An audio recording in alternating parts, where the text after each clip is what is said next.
Hello friends, आपके हमारे YouTube channel में स्वागत है। तो आज हम देखेंगे प्लेग के बारे में। तो क्या है प्लेग? तो चलो करते हैं शुरू। प्लेग एक बैक्टीरिया से होने वाला रोग या संक्रमण है। उस बैक्टीरिया का नाम अर्सेनिया पेस्टिस या पास्टुरेला पेस्टिस है, जो कि एक ग्राम नेगेटिव बैक्टीरिया होता है और रोड शेप बैक्टीरिया होता है। अब ये ग्राम का अर्थ क्या हो गया? Gram negative positive. तो ये दो प्रकार के बैक्टीरिया होते हैं basically, gram negative and gram positive. Gram मतलब एक स्टेनिंग होती है, स्टेनिंग मतलब एक कलर होता है बेसिकली बात करते हैं। वो स्टेनिंग दी जाती है बैक्टीरिया के ऊपर, चढ़ाई जाती है। जो बैक्टीरिया उस स्टेनिंग को ले लेता है उसे ग्राम पॉजिटिव बैक्टीरिया कहते हैं, और जो बैक्टीरिया उसको नहीं लेता उसे ग्राम नेगेटिव बैक्टीरिया कहा जाता है। इसलिए ये नहीं लेता, इसलिए इसे ग्राम नेगेटिव बैक्टीरिया कहा जाता है। अब हम बात करते हैं किस प्रकार से फैलता है ये। तो बेसिकली ये दो चीजों से फैलता है।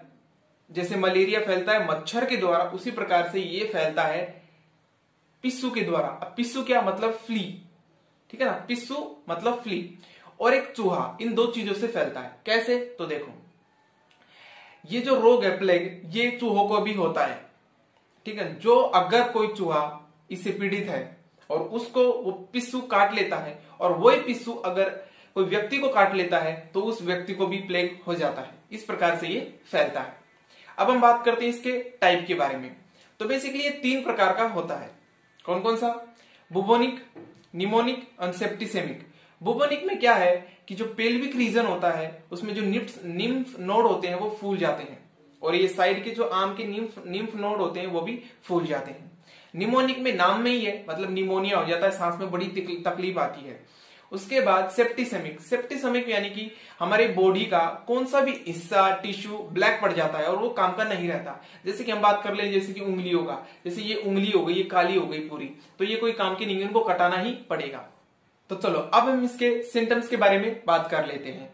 बहुत तेज बुखार आना, ठंड लगना, थकान होना, पेट में दर्द होना, खून की कभी कभी खांसी आना, उल्टी होना, दस्त होना, और पेल्विक रीजन में और इस आर्म रीजन में लिम्फ नोड स्वेल हो जाना, फूल जाना, और कभी कभी सोचने में भी तकलीफ होना। सोचने में तकलीफ होना मतलब सोचने ही नहीं आता, ठीक है ना। थोड़ा सा ही मेंटली डिस्टर्ब हो जाता है, इसलिए। तो ये हमने सिम्टम्स देख लिए। अब हम देखते हैं, सिम्टम्स देख लिए तो डायग्नोसिस कैसे करते हैं।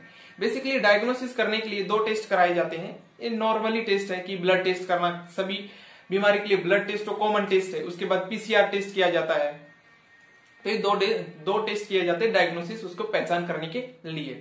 अब हम इसके ट्रीटमेंट के बारे में बात कर लेते हैं। बेसिकली ट्रीटमेंट तो इसका कोई परफेक्ट तो ट्रीटमेंट है नहीं, हाँ, बट इसको सपोर्ट करने के लिए, इसको रोकने के लिए बहुत सारी दवाएं दी जाती है।